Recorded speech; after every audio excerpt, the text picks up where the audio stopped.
Halo Sobat Ngomin, apa kabar? Berjumpa kembali. Nah, ini ada topik menarik nih. Nah, kemarin kan bukan kemarin, 2 hari yang lalu, aku mampir di channelnya Anggara. Dia suka ngomongin Inter juga.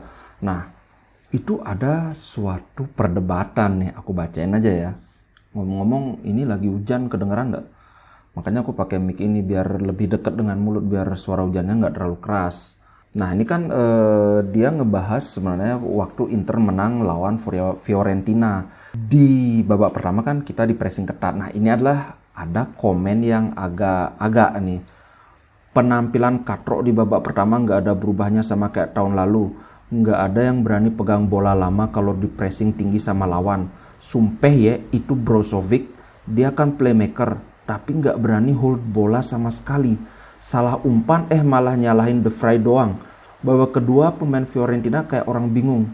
Jujur ya, masih payah Inter. Lawan-lawan di UCL beda kelas sama Fiorentina. Nggak bakal jauh ini mah.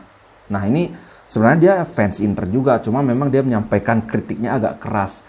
Nah, yang jadi masalah ini di komen dia yang dikritik itu adalah Brozovic. Nah, adalah fans Inter yang marah-marah kayaknya. Ini kalau lu paham permainan, seharusnya nggak kritik Brozo segitunya. Brozo itu bukan playmaker. Catat itu. Gua ulangin sekali lagi, Brozo itu bukan playmaker. Paham? Playmaker itu Kagna, Eriksen. Kagna ini apa? Mungkin maksudnya Calhanoglu atau nggak tahu. Kayaknya Calhanoglu. Brozo itu gelandang bertahan. Wah, ini mulai berdebat nih kan. Menurut dia Brozo itu bukan playmaker. Kemudian ada lagi perdebatannya bahwa si Julius itu bilang peran Brozovic di Inter itu mirip dengan peran Pirlo dulu di Milan. Jadi sebagai DLP atau Deep Lying Playmaker. Kemudian disautin lagi oleh ini lagi ngegas ini. Kata siapa Brozo jadi DLP kayak Pirlo? Posisi Brozo itu murni gelandang bertahan, DMF, Defensive Midfielder. Pemain yang bertipe DLP zaman sekarang hanya Jorginho. Pemain yang bertipe sama Brozo itu kayak Casemiro, Verratti, Busquets. Memang posisi Brozo itu sama persis kayak Pirlo, tapi tugasnya jauh berbeda. Catat, Brozo bukan playmaker dan tidak pernah dimainkan menjadi playmaker oleh pelatih manapun. Cari tahu dulu tugas dia itu apa, baru lu kritik dia. Lu ibaratnya mengkritik Eriksen gak banyak bikin gol, padahal posisi dia itu bukan pencetak gol utama. Nah, ini kayaknya mulai memanas. Kalau aku sih biasa-biasa aja, sesama fans Inter kan biasalah ada mengkritik. Memang waktu itu peran Brozovic di babak pertama aku sudah bahas juga, emang mati kutu. Dan seperti yang aku bilang, permainan Inter, kalau Brozovic mati kutu, permainan Inter mati kutu juga. Kenapa? Nah, ini yang satu kan bilang Brozovic itu defensive midfielder, yang satu bilang DLP, deep lying playmaker. Sebenarnya apa sih peran Brozovic? Ini aku bawa objektif ya. Yang benar itu si Julius. Emang Brozovic itu DLP, deep lying playmaker, sama kayak Pirlo. Nah, posisi dia itu memang di depan 2 back. Karena secara tradisional posisi DLP itu memang berada di depan 2 back sentral. Atau kalau 3 back ya di depan back tengah. Oke, kita bahas ya. Brozovic itu masuk Inter tahun musim 2014-2015.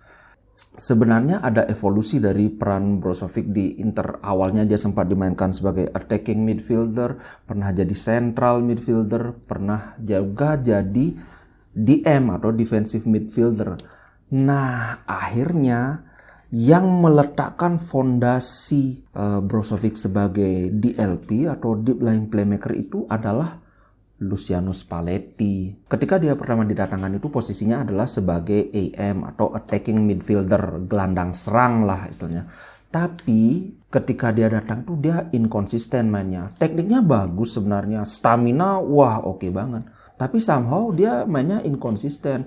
Baru kemudian di zaman Luciano Spalletti dia dicoba dimainkan sebagai DLP.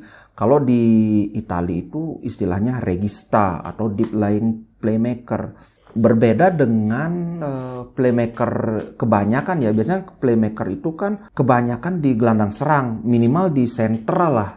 Nah, DLP itu posisinya dia agak beda. Jadi tugas utama DLP itu adalah menghubungkan antara back dengan lini tengah atau mungkin langsung nyebrang ke penyerang. Jadi ibaratnya gini, kalau DM atau gelandang bertahan yang murni itu tugasnya kan satu merebut bola.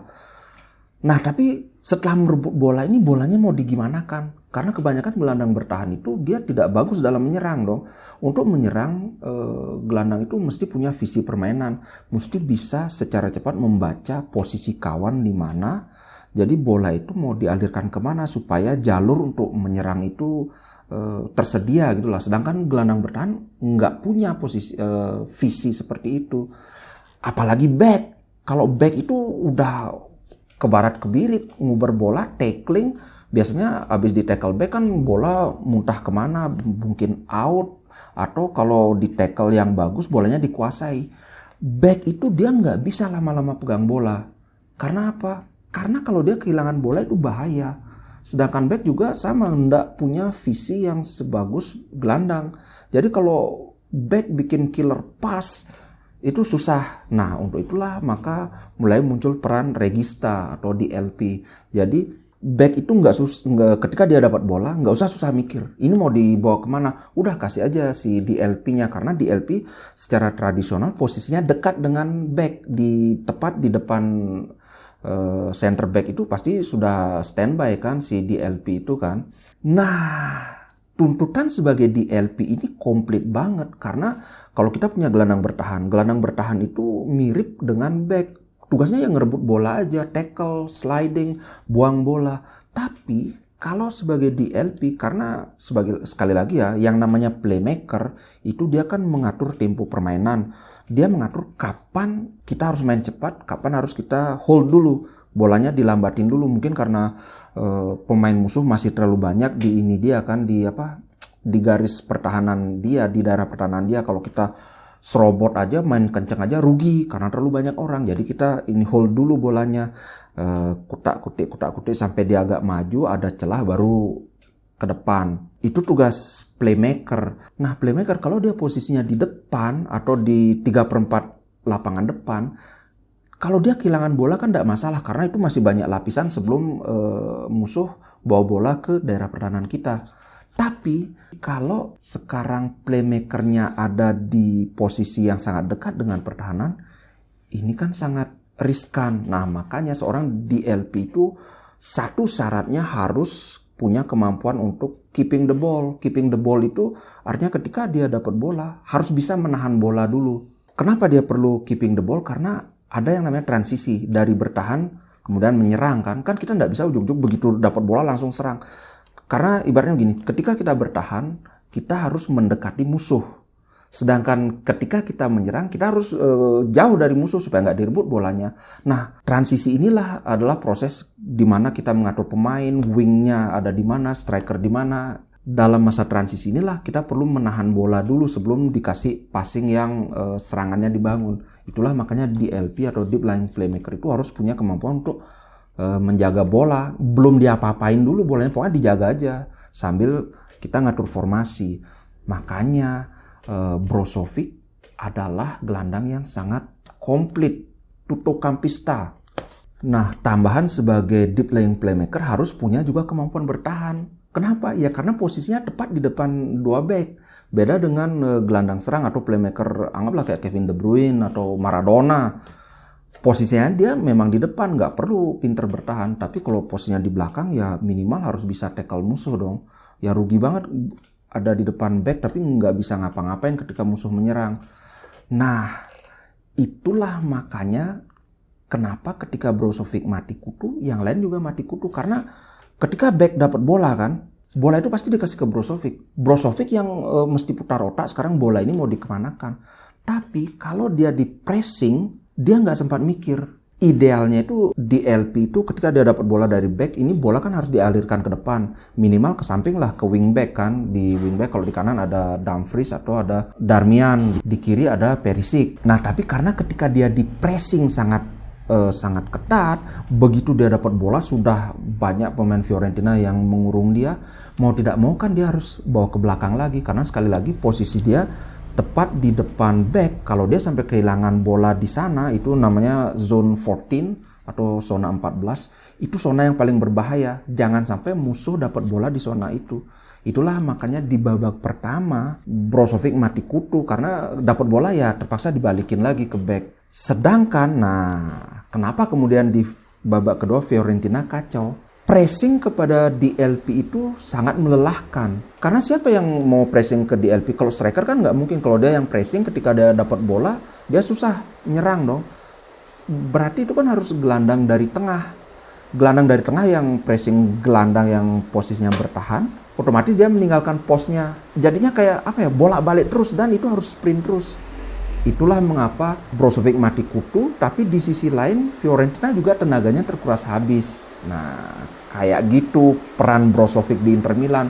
Brozovic tentu saja bukan deep lying playmaker terbaik di dunia ya. Banyak yang di atas dia, ada Jorginho yang sekarang benar-benar bagus banget, ada Pirlo kalau dulu. Tapi kalau di Inter dia tidak tergantikan karena nggak ada yang bisa ngambil peran itu. Tidak ada pemain di Inter yang punya kemampuan menyerang dan bertahan sebagus Brozovic. Nggak bisa cuma pinter bertahan aja, tapi harus nyerang juga bagus. Dulu Eriksen pernah diplot sebagai regista, terus kemudian si Brozovic dimainkan lebih menyerang. Gagal karena Eriksen tidak punya kemampuan bertahan yang baik. Brozovic itu pertama dia stamina bagus banget, kedua teknik dia bagus di atas rata-rata. Memang tekniknya ya tentu saja nggak sebagus Barella ya, tapi bertahannya dia waduh mantap banget, tackle dia juga bagus banget. Jadi untuk sementara saya ngerti kenapa yang satu tifosi Inter ini marah besar karena Brozovic dijelek-jelekkan. Karena terus terang aja Brozovic tidak tergantikan di Inter. Lukaku dijual, ada penggantinya Dzeko langsung nyetel. Sekarang Dzeko jadi top scorernya Inter.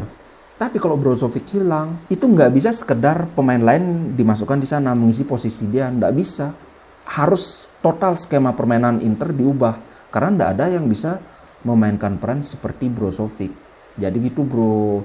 Jadi ya memang si Julius itu benar bahwa Brozovic ini deep lying playmaker, tapi kritik dia juga agak kurang pas karena walaupun benar Brozovic itu mati kutu di babak pertama, tapi Fiorentina itu menghabiskan resources berlebih untuk mematikan Brozovic. Dan di babak kedua ini jadi senjata makan tuan buat Fiorentina. Terus yang marah-marah itu ya salah, Brozovic itu bukan defensive midfielder. Dia punya peran bertahan tapi posisi peran dia adalah sebagai DLP atau deep lying playmaker. Oke, sebenarnya playmaker itu banyak banget jenisnya. Ada advanced playmaker, ada deep lying playmaker, ada half nine, ada half seven, ada second striker yang jadi playmaker itu kayak Roberto Baggio, ada classic number 10 itu kayak Riquelme, kemudian ada juga false 10 kayak Sneijder, kemudian ada juga false 9 ini kayak Messi. Jadi dia kayak kalian tahu kan? Nomor 9 itu goal getter, tugasnya nunggu bola kemudian ngegol. Tapi Messi itu kan istimewa, dia ngegol tapi dia juga turun ke bawah jemput bola. Tapi itu untuk topik di lain hari ya, karena ini udah kepanjangan. Oke, itu dulu tentang peran Brozovic di Inter. Sampai jumpa di konten berikutnya. Wah, ciao.